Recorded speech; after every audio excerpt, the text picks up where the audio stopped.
El mundo de la distribución no se para solamente en las que les enseñé. De hecho, existen hoy en día actividades de distribución muy estratégicas, muy peculiares, que llaman mucho la atención cómo se manejan y que pues obviamente si han persistido en el tiempo, pues es porque son una forma de llevar el negocio que suelen ser muy interesantes. Les voy a presentar en esta ocasión una que se llama Sistema Vertical de Marketing. Es un sistema de distribución que es, aunque es antiguo, en realidad hasta apenas hace poco le quisieron dar un nombre para poderlo distinguir y poderlo representar y tipificar incluso. Entonces vamos a platicar un poquito de él. El sistema convencional es el que vimos con el video anterior, el fabricante o con el mayorista, con el minorista y para llegar al consumidor. Quitamos uno u otro, pero finalmente ese es el canal de distribución normal. El sistema vertical de marketing, SBM, funciona de esta forma. Es decir, en lugar de estar por separado, si se acuerdan, cuando les platicaba de la definición, decía, son entes independientes, no son parte de la empresa. Pues aquí resulta que esa peculiaridad pueden o no mantenerla, ser o no ser parte de la empresa, pero lo que hacen es trabajar en conjunto para poder llevar el producto al consumidor. Entonces se ponen de acuerdo. Pueden ser, insisto, puede ser que el mismo fabricante haga todo su sistema vertical de marketing o que se junte con otras empresas para poder hacer este sistema y de esa forma poder entregar el producto al consumidor. Vamos a ver cuántas clasificaciones hay y por supuesto ejemplos para que entiendan ustedes mucho mejor. El sistema vertical de marketing existen tres. El sistema corporativo, donde hay un dueño del sistema. Un sistema contractual, es decir, que el nombre lo dice, mediante contrato se puede establecer la relación que existe entre las empresas. Un ejemplo de ello es la franquicia, la vamos a ver más adelante. Y el sistema administrado, que aquí lo que hace es controlar de alguna manera la información o el sistema en el que está interviniendo. Entonces, vamos a ver, comenzamos con sistema corporativo. Sears, que bueno, en Estados Unidos yo creo que saben la noticia, quebró. Sin embargo, aquí en México, Sears pertenece a Carso, que es de la empresa de Carlos Slim. Entonces, Sears aquí en México todavía sigue. Y precisamente es un corporativo. Recuerden aquí, el fabricante es el dueño de todo el sistema de marketing vertical. Entonces, ¿cómo me doy cuenta yo que está sucediendo este sistema en Sears? Bueno, pues resulta que el 50% de sus artículos los fabrica él mismo, ya sea con empresas propias o parcialmente propias. Entonces, se fijan ustedes, tengo al fabricante, tengo al distribuidor mayorista y al distribuidor minorista en un solo aglomerado, que es parte de Sears, y que finalmente ellos venden al consumidor final. ¿Qué ventajas tiene esto? Pues muchísimas. Tienes todo el control. Tú sabes qué fabricas, qué no fabricas, cómo lo fabricas, cada cuándo lo fabricas, en fin. Y hablar de un 50%, estamos hablando de una cantidad de artículos muy importante. Otro ejemplo de esto es el corporativo Zara.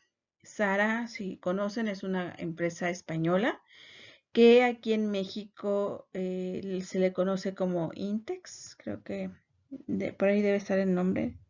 Ahí, Inditex, ahí ya la encontré. ¿Y qué es lo que nos hace saber que es un corporativo Zara?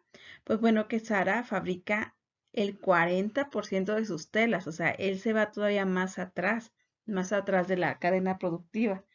Él fabrica las telas y fabrica el 50% de la ropa. Entonces, aquí tenemos un corporativo todavía más integrado y que, pues bueno, distribuyen a nivel internacional y eso pues es muy importante como empresa.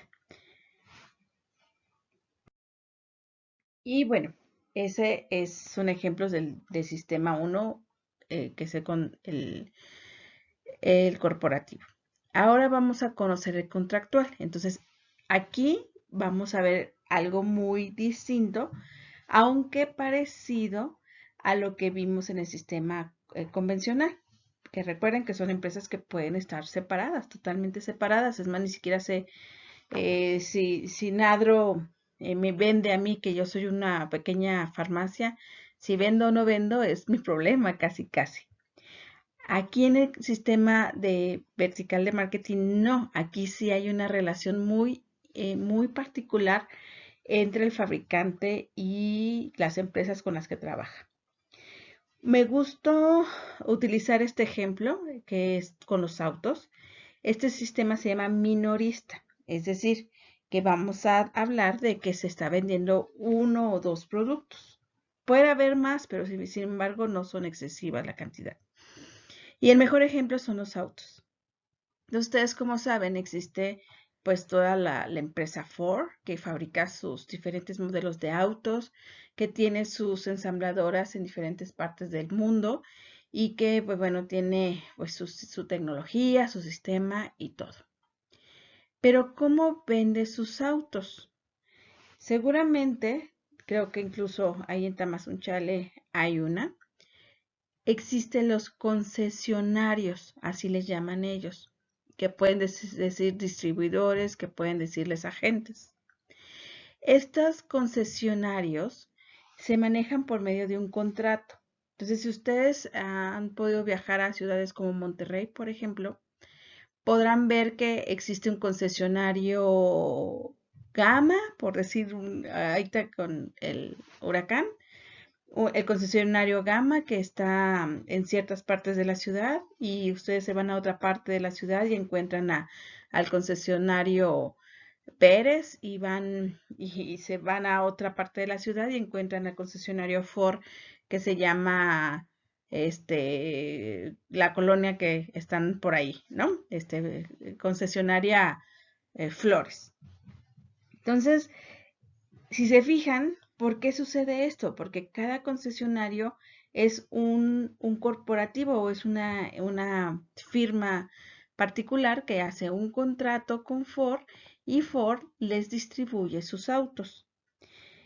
Lo interesante de este sistema es que aquí hay acuerdos. Entonces, si Ford les dice, concesionarios, ahí están los autos, se los entrego tal día, se deben de vender en tal precio, se deben de presentar de tal manera, o sea, hay cierto control en este tema.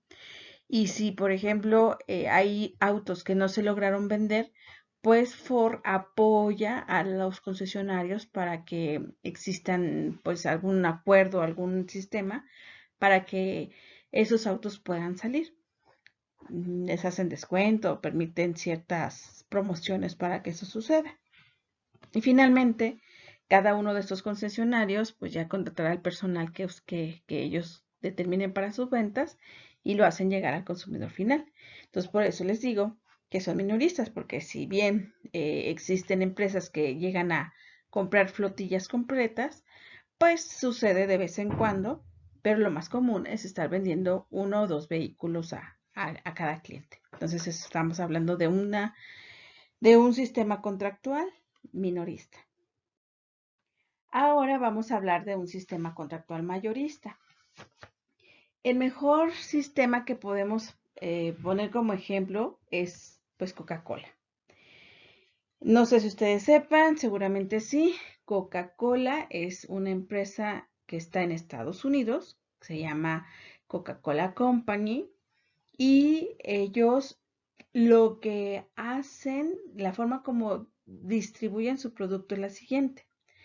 La imagen que ven ustedes ahí es la elaboración del jarabe, que es en realidad lo que hacen llegar a estos lugares, ¿sí? A las plantas embotelladoras.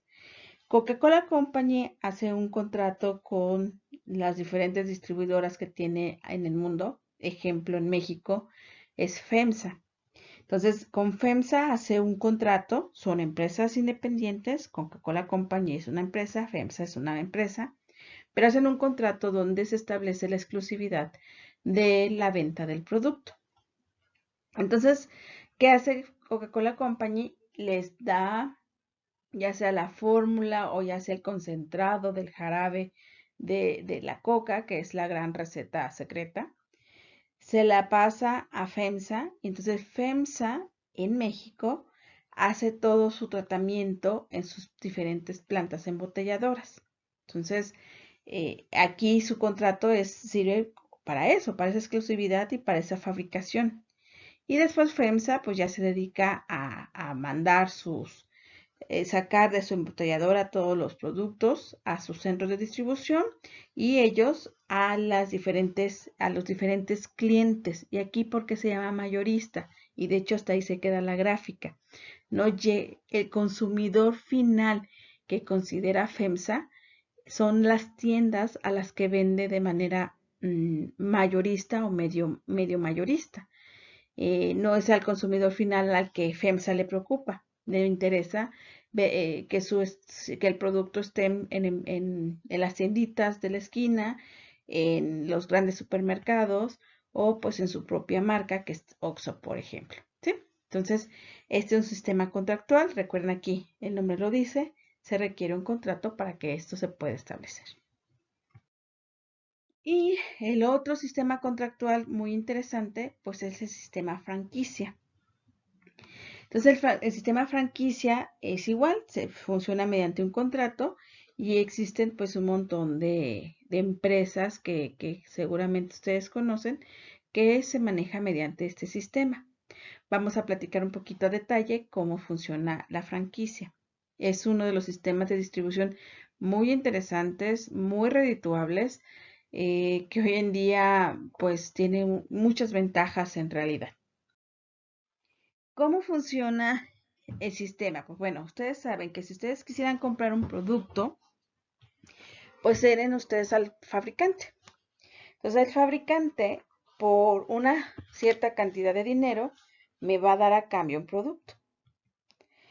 Puede ser al consumidor final o puede ser al concesionario, no importa. Entonces aquí podemos ver en la grafiquita que el fabricante le vende al concesionario, hay un intercambio dinero-producto, que a su vez el concesionario lo hará llegar al consumidor. Igual, la cuestión es dinero-producto. El círculo se cierra ahí. A diferencia de ello, la franquicia funciona de una manera muy distinta. Lo que se está haciendo, ese círculo dinero-producto, no sucede así. Lo que sucede es que si bien el franquiciatario da dinero, el franquiciante lo que da a cambio es una cesión de derechos. Es decir, ese papelito que tiene esta persona, el franquiciante, simboliza el yo te voy a proporcionar cómo se hace el producto, cómo tienes que hacer la mercadotecnia, cómo tienes que hacer tu local, cómo tienes que acomodar tu producto, a qué tiene que saber tu producto. Es decir, prácticamente todo lo que pueda considerarse el negocio, todo te lo tiene que dar el franquiciante y por eso tú le vas a pagar. Y no solamente es un pago único, existe el pago de adquisición, pero mensualmente tienes que estar reportando y dando un porcentaje de tus ventas. Entonces, eso lo hace interesante. Si se fijan, aquí ya estamos hablando de dos ingresos. Si yo fuera el franquiciante, ¿no? Recibo el ingreso inicial por comprar los derechos y posteriormente por las ventas que va a estar generando mi franquiciatario. Aquí, bueno, vamos a leerlo de manera rápida, pero sí voy a puntualizar dos temas que me gustan de esta gráfica que logré obtener de las obligaciones del franquiciatario. ¿Cuáles son? O sea, tú ya recibes tu franquicia, entonces, ¿a qué me obliga? Porque aunque yo haya pagado y sea mi dinero, estoy obligado a cumplir con ciertas cosas. Y una de ellas es pues la inversión para el local. Si yo voy a poner, no sé, se me ocurre, compro la franquicia de Subway, entonces quiero ponerla en un centro comercial en algún lugar en el mundo. Yo todo lo que tiene que ver con la adaptación del local, yo lo tengo que hacer. Entonces, ahí es mi inversión. Después, debo respetar y aplicar la política comercial que me dice el franquiciatante. No lo pongas, lo tienes que poner a tal precio, lo tienes que presentar, la promoción del mes va a ser esta, todo eso lo tengo que respetar. Debo cumplir con la contraprestación económica pactada, es decir, mes con mes tengo que pagar cierto porcentaje. La 4 me parece sumamente interesante, dice, comprar al proveedor oficial de la marca. Es decir, la franquicia te obliga a comprarle, por ejemplo, Subway, el pan a la empresa que me diga Subway. No puedo irle a comprar a otro lugar. Es más, Subway me puede decir, el pan que vas a tú con el que vas a preparar las cosas, me lo compras únicamente a mí. Entonces, si se fijan, aquí la franquicia ya estamos hablando de 3 ingresos, el inicial, el mensual y además por la venta de productos, de insumos para hacer el producto. Y después seguimos con informar periódicamente sobre la gestión y trayectoria de ventas, facilitar información y terminamos con un último que también es muy interesante que dice no realizar competencia desleal durante la vigencia del contrato ni después de su recesión.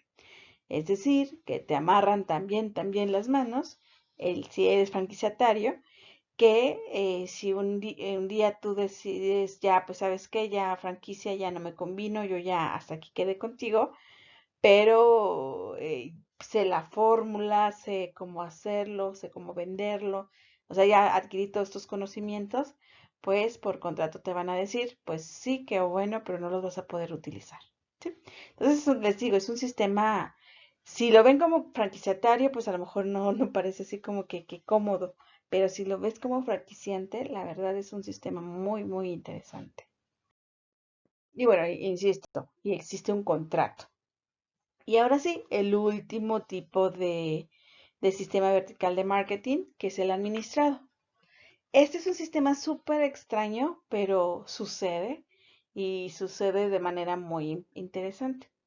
Aquí lo que hacen es hacer un contrato, pero no para vender el producto, sino para obtener información y controlar de esa manera las ventas de tu producto.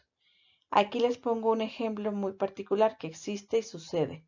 Procter Gamble o P&G, como lo quieran conocer o reconocer, tiene un contrato administrado con Walmart. ¿Qué sucede? P&G tiene todo un sistema impresionante de estadísticas de consumo de sus productos. Recuerden que tiene muchísimas marcas. Entonces, con ese sistema, en cada tienda de Walmart, si han visto, hay incluso algunos, no sé si han tenido la oportunidad, existen algunas empresas donde el precio te lo ponen digital. Bueno, todo esto es para generar información para estos sistemas tan complejos que tiene, por ejemplo, empresas como Procter Gamble. Entonces aquí la empresa se puede enterar de cuántas unidades se vendió de cada producto, en dónde se vendió más, dónde se está rezagando tal producto. Es decir, tienen una cantidad de información impresionante que con ellas, por supuesto, Procter Gamble y Walmart toman decisiones. Si, si si Procter Gamble lanza una promoción, Walmart va a decir sí o no, la vamos a lanzar porque aquí este producto se vende de cualquier forma, o te dice no, por sí, por favor, para que sacar todo el inventario que tengo. Y entonces hay ahí una intercambio de información para que a final de cuentas ambas empresas ganen, ¿no? Porque ese es el objetivo, que la empresa Walmart logre las ventas que Procter Gamble desearía que tenga. Entonces, es un sistema súper complicado, pero bien interesante, pero es no es tanto de distribución, sino de información para optimizar la distribución de productos. Entonces, bueno, con esto se termina el tema y vamos a comentar otros sistemas que tenemos por ahí.